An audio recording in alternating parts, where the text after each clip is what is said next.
Hi, I'm doctor Keerthana, MD pathology.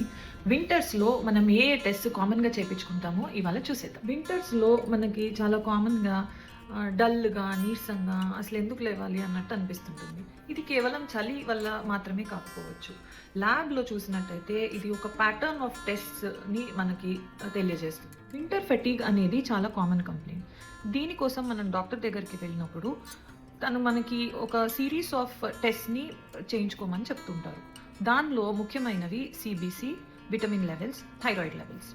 నా previous videos మీరు చూసినట్లయితే సిబిసిలో మనకు ముఖ్యమైనవి haemoglobin, RBC, WBC and platelet అని నేను చెప్పాను.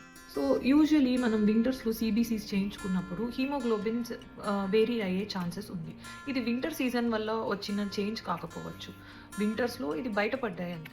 మిగతా పారామీటర్స్ మనం చూసినట్లయితే డబ్ల్యూబీసీ ఎక్కువైనా తక్కువైనా అయ్యే ఛాన్సెస్ ఉంది. ఇవి రీసెంట్గా మనకి వైరల్ ఇన్ఫెక్షన్స్ వచ్చి తగ్గడం వల్లనో లేదంటే ఆల్రెడీ మనం వైరల్ ఇన్ఫెక్షన్లో ఉండడం వల్లనో కావచ్చు. తర్వాత మనం చూడాల్సింది విటమిన్ లెవెల్స్.